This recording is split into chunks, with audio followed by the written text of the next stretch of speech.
And Megan, we want to just get your take from LikeFolio's perspective. Where is Disney in the battle against Netflix? Because I feel like every time we check in on this, it's a Netflix is the king, and just a matter of by how much. Yeah, I think that you made a really good point in the fact that Netflix and Disney can both coexist and can both continue to grow without consumers feeling the strain of that subscription fatigue enough to cut one of those cords yet. From a straight, eyeballs perspective, whenever you talk about people who are actually talking about watching content on Netflix, on Disney Plus, or watching a title that's only available on one of those platforms, you can see that Netflix is still clearly the leader. I think that obviously from a year-over-year perspective, whenever you look at growth, Disney Plus's growth has been explosive because last year at this time, they didn't exist yet.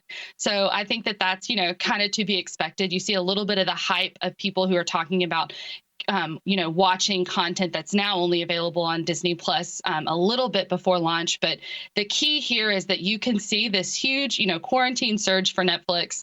You see pretty elevated for Disney Plus as well, but it does kind of put things in perspective just how large Netflix is. I think that sometimes whenever we consider all of these different streaming devices or these different streaming platforms, I should say, we lose perspective of the quantity of eyeballs that Netflix has captured. And so you can see now that even after that quarantine settle in, Netflix is still elevated slightly year over year. So I think that from a streaming perspective, this is still something that we're watching grow. And this is definitely something that we'll watch through the end of the year, especially as it gets colder outside and people are inside more and looking for those entertainment options.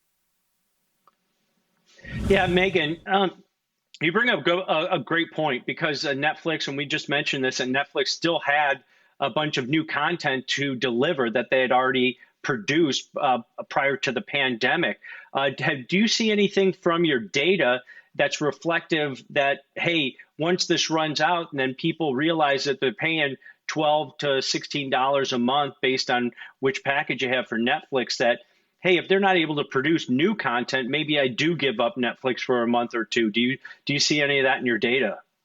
Whatever we look at specifically cancellation mentions, the most common association when people talk about canceling is either some type of a politicized event or something that made them upset, whether they're complaining about the fact that they had to pay for Moana, or whether they're complaining about a documentary that Netflix released that's, opposing of their own political beliefs. You see a little bit of that, but the main real cause of churn of cancellations is a lack of original content. Whenever people feel like they've already watched everything that they want to watch and there's nothing new.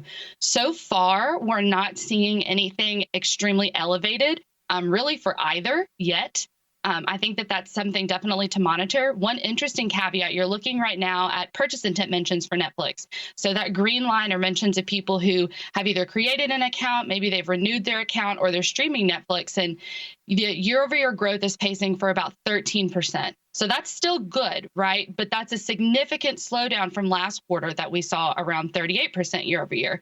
And one thing that's really hurting Netflix, especially coming into this quarter that they're about to report, is the fact that they didn't have a new Stranger Things release this year. Last year in July and even into August, there were a ton of mentions, a ton of, new subscribers that were jumping on Netflix to watch that new season of Stranger Things. And this year they had to push that back. I don't think it'll be released even until next year.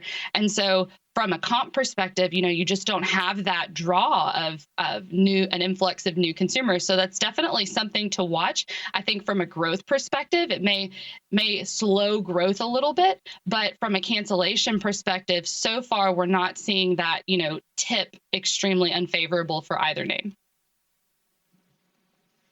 Yeah, Netflix, of course, reporting earnings. I believe it's October 20th after the close. So I'm sure we'll come back and have this conversation again with one of you guys, Megan. But for me, what I think of this year has been the year of the docuseries, the year of reality TV kind of taking over Netflix. We'll see how that kind of impacts their cash burn and stuff looking back. But coming to Disney, is it possible from what you're seeing that Disney maybe is just fighting a different battle? They know it's kind of their target market. They're focusing on kind of a younger demographic, let's say children, and sticking to the cartoons, sticking to things of that nature where, maybe some of the rewatchability is different than on Netflix, where I'm not going to watch, one of these docuseries on the Tiger King, more than the one time. I need more content. But if I'm a little kid, 3, 4, 5-year-old, I can watch Frozen, Frozen 1, Frozen 2 a million times, and it's still just as interesting.